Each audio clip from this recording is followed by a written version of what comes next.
বন্ধুরা আজকে বানাবো আমি শুক্তো। তার শুক্তোর জন্য কি কি সবজিগুলো নিয়েছি আজ মিষ্টি আলু নিয়েছি, সজনের ডাঁটা নিয়েছি, কাঁচকলা নিয়েছি, বেগুন নিয়েছি, আলু নিয়েছি, একটু শিম নিয়েছি, আর লাগবে তো জানেনই যে উচ্ছে। এটা দিয়ে বানাবো কিন্তু আজকে আমি শুক্তো। তা দেখতে থাকুন শুক্তোর রেসিপিটা।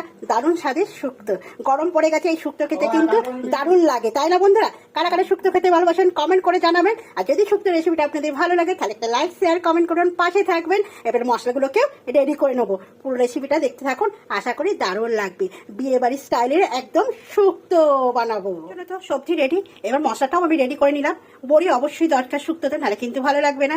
নিয়েছি মৌরি, নিয়েছি রাঁধুনি, নিয়েছি ধনে, নিয়েছি সর্ষে, নিয়েছি একটু জিরে, নিয়েছি পোস্ত, নিয়েছি চিনি, ফোড়নের জন্য শুকনো লঙ্কা, তেজপাতা, নিয়েছি ঘি, নিয়েছি হিং। এটাই কিন্তু শুক্তোর হচ্ছে মেন জিনিস। আর আছে তার সঙ্গে দুধ, দুধ নালে কিন্তু চলবে না, তাই না বন্ধুরা? তা দুধটাও কিন্তু আপনাদের দেখাতে হবে, তাই তো? চলুন দুধটাও বার করে নিয়ে এবার। দেখানো হয়নি আদা, ভুল হয়ে গেছে বন্ধুরা, আদাটা কিন্তু অবশ্যই লাগবে, আদা কিন্তু নেবেনি। আদা নিয়ে নিয়েছি এক টুকরো। চলুন আস্তে আস্তে সমস্ত কিছু জিনিসগুলো ভেজে নিই, আগে সবজিগুলোকে ভেজে নিই, তারপরে মশলাটা করে নেবো। দেখতে থাকুন, আশা করি ভালো লাগবে। তেল দিয়ে দিয়েছি। আর কোনো সবজিতে, শুক্তোর কোনো সবজি কিন্তু হলুদ মাখাবো না বন্ধুরা, হলুদ মাখাই না। প্রথমে এই যে আলুগুলো, যে রাঙা আলু যেটা, সেটা ভেজে নেবো। সব সবজি কিন্তু শুক্তো মানেই কিন্তু সব সবজি ভেজে নিতে হয়। দু রকমের আলু আমি আগে ভেজে তুলে রাখবো।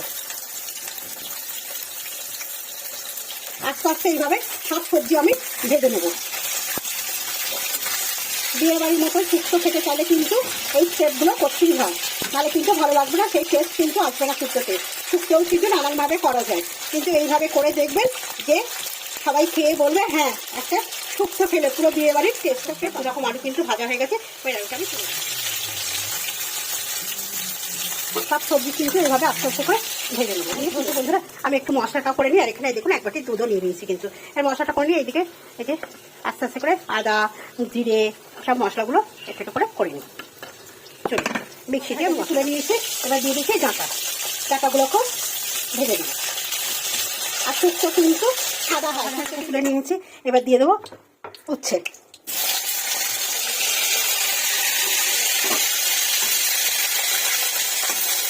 ভেজে নেবো, নিয়ে বেগুন আর রইলো শিম, এই দুটো ভেজে নিয়ে তারপরে সব সবজিগুলো কিন্তু আমি ভেজে নিয়েছি। দেখতেই পাচ্ছেন কড়াইতে কিন্তু আবার একটু আমি তেল দিয়ে দিচ্ছি। তেলটা শেষ হয়ে গেছিলো সবজি ভাজতে ভাজতে। এবার ভেজে নেবো বড়ি। বড়িটাও কিন্তু আমার লাল লাল করে ভাজা হয়ে গেছে। বড়িটা তুলে নিলাম, সবকিছু কমপ্লিট হয়ে গেছে।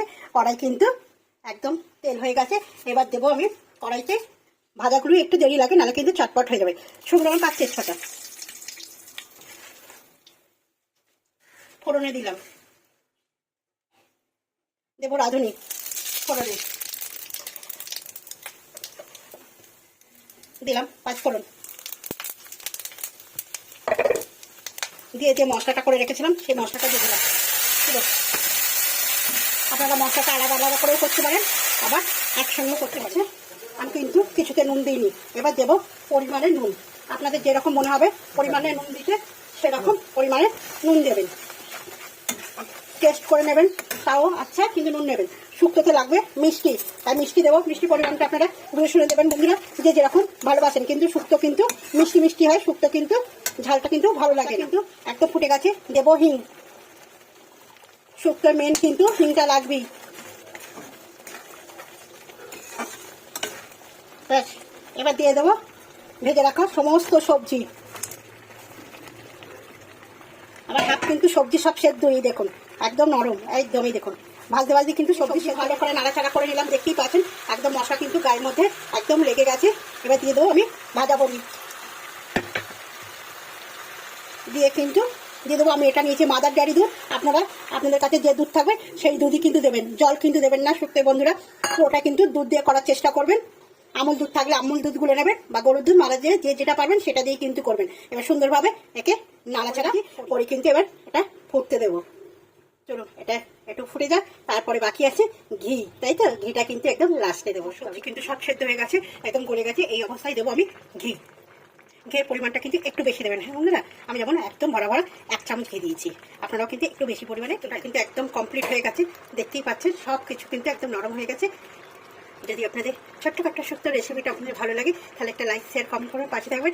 আর এইরকমভাবে এই গরমকালে করে দেখুন, আশা করি আপনার পরিবারের সকলের ভালো লাগবে এই শুক্তোটা খেতে। দারুণ লাগে, যারা তেতো খায় না তারাও কিন্তু এই শুক্তোটা খাবে বন্ধুরা। চলুন